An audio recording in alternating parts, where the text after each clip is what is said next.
In every city, in every country, there's a growing concern. A divide that's slowly widening, pitting the haves and the have-nots. This is the wealth gap, and it's a problem that affects us all. But what's behind this divide? Why is it that some people are born into wealth, while others struggle just to get by? In this video, we'll be exploring the causes and consequences of income inequality, and the role that government and business play in addressing this issue.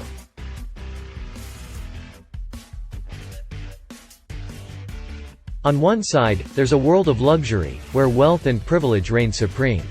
But what's behind this divide? Why is it that some people are born into wealth, while others struggle just to get by? According to economists, income inequality is caused by a number of factors, including globalization, automation, and the rise of the gig economy.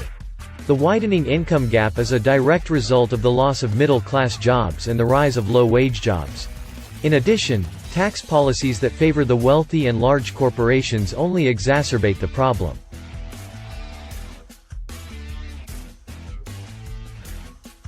Government officials believe that the government has a role to play in addressing income inequality, but it's not the only solution.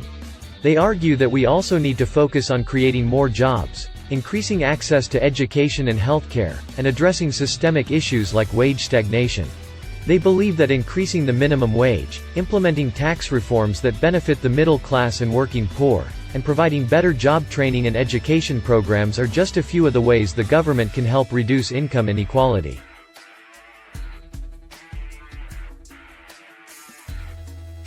Business leaders say that businesses have a responsibility to address income inequality, not just because it's the right thing to do, but because it's good for their bottom line.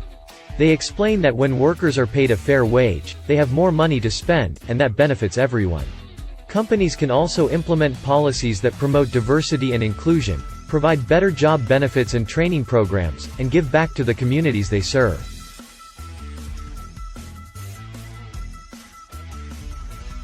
But what are the consequences of income inequality? It's not just about the rich getting richer and the poor getting poorer. It's about the impact it has on our communities and our society as a whole.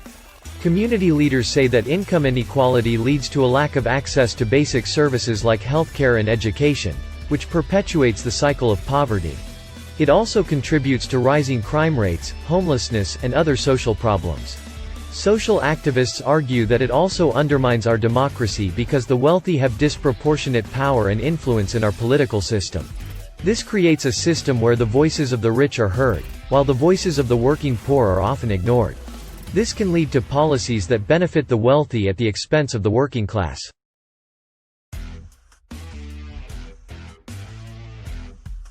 In conclusion, income inequality is a complex issue that affects us all.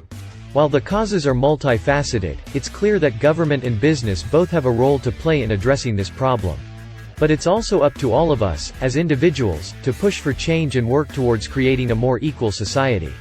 By coming together and speaking up, we can help reduce the wealth gap and create a better future for everyone. The divide may be wide, but it's not insurmountable. With the right policies and actions, we can close the wealth gap and create a fairer and more just society for all.